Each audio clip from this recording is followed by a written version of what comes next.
Episode ketiga. Tangisan Lira semakin keras, menenggelamkan isak tangis Riana yang tertahan di tenggorokannya. Tangisan itu berhasil membangunkan Liliana yang sedang tertidur dalam pelukan Septian, serta Septian yang langsung tersentak bangun. Mereka berdua membeku ketika mendapati Riana berdiri di ambang pintu, memeluk Lira erat-erat. "Rin, ini bukan seperti yang kau pikirkan."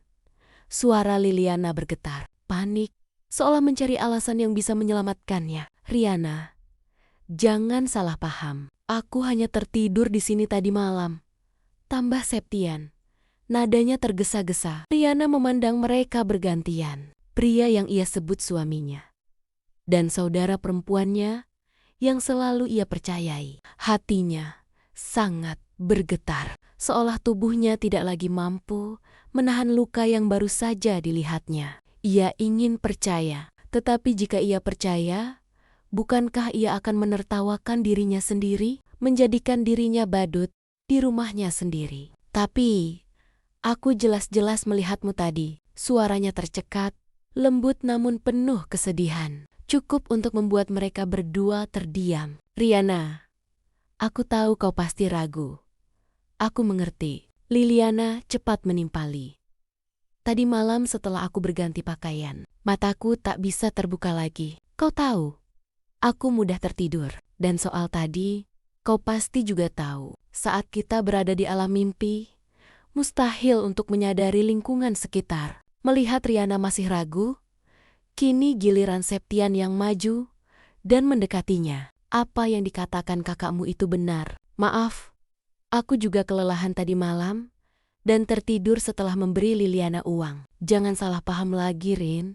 Lagi pula, selain sebagai kakak iparku, kita dulu berteman. Tidur seperti ini sudah menjadi hal biasa." Kata-kata itu menusuk dada Riana lebih dalam dari apapun. Tubuhnya kaku, seolah tak mampu berdiri lagi. Kata-kata Septian yang seolah meremehkan rasa sakitnya justru membuat air matanya mengalir tak terkendali, membasahi pipi kecil Lira yang masih menangis dalam pelukannya.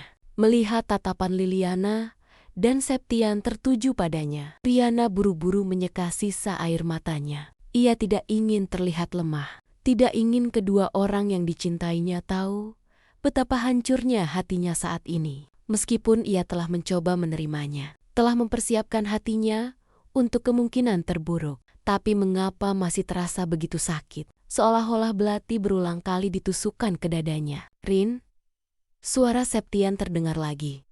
Kali ini lebih lembut, seolah mencoba menenangkannya. Namun bagi Riana, nada itu terdengar seperti penghinaan. Ia menunduk, menatap Lira sejenak, lalu perlahan menyerahkan bayi itu ke pelukan Liliana. "Ya, jangan khawatir. Lira membutuhkan ASImu sekarang, Kak. Dia belum berhenti menangis sejak tadi." Liliana menerima Lira dengan wajah bingung, tetapi dia tidak tinggal diam. Liliana sekali lagi ingin meyakinkan Riana. Dia berkata, "Rin, percayalah padaku, aku tidak mungkin." Namun Riana segera mundur selangkah, menghindari sentuhan kakaknya.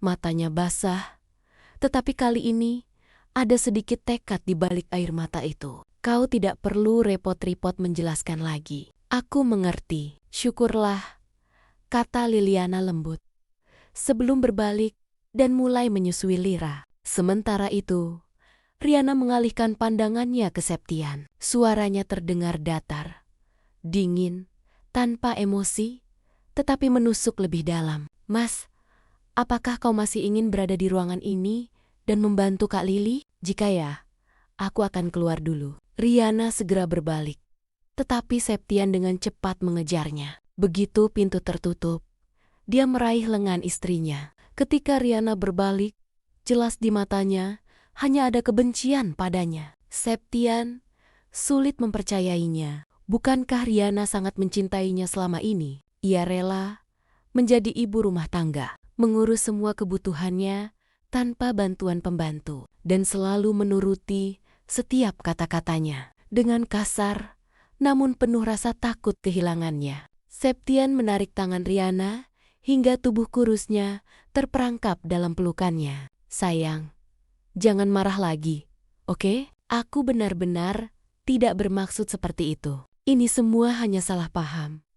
Dalam pelukan Septian, Riana tertawa hampa. Dulu, ia selalu menantikan pelukan ini. Namun kini, pelukan itu tak lagi memberinya kehangatan. Tubuhnya kaku, tak bereaksi sama sekali. Air matanya jatuh tanpa suara, membasahi bahu Septian. "Lepaskan, Mas," bisiknya pelan, namun tegas. "Jika kau masih marah, aku tak akan melepaskanmu," kata Septian. Suaranya bergetar, berusaha terdengar tegas, meskipun jelas dipenuhi kecemasan. Namun, sikap Riana yang menyerah begitu saja hanya membuat dadanya terasa semakin sesak. Dengan berat hati, Septian akhirnya melonggarkan pelukannya, lalu menangkup bahu istrinya. Matanya menatap dalam-dalam, seolah ingin meyakinkan Riana dengan ketulusan cinta yang telah ia buktikan selama 5 tahun terakhir. "Baiklah, anggap saja apa yang kau lihat tadi membuatmu ragu. Tapi, Riana, aku benar-benar mencintaimu. Aku tidak mungkin menjalin hubungan dengan adikmu. Kau tahu, dulu kita dekat, berteman sejak lama." Nada suaranya lembut, penuh harapan bahwa istrinya akan mempercayainya. Riana tetap diam, matanya kosong, menolak untuk menerima kata-kata itu. Terburu-buru, Septian mengangkat 2 jari, seolah bersumpah, "Aku janji, ini tidak akan terjadi lagi. Jika aku mengantuk, aku akan langsung kembali ke ruang kerja dan tidur di sana. Oke? Kau bahkan tidak mengatakan akan tidur di kamar kita. Apakah itu banner-banner cintamu, Mas?" pikir Riana getir. Melihat Riana masih diam, Septian mencoba membujuknya lagi. "Riana, kau ingat, hari ini adalah hari aku melamarmu. Sebagai pengingat, mari kita makan malam di luar. Aku ingin kita mengingatnya lagi." Riana terdiam lama. Hatinya masih sakit, lukanya masih menganga. Tetapi ketika tatapannya bertemu dengan mata Septian yang memohon, bayangan kebersamaan mereka di awal perlahan muncul. Saat cinta begitu sederhana dan tulus, air matanya kembali jatuh, bukan karena marah, tetapi karena merindukan Septian yang dulu dikenalnya.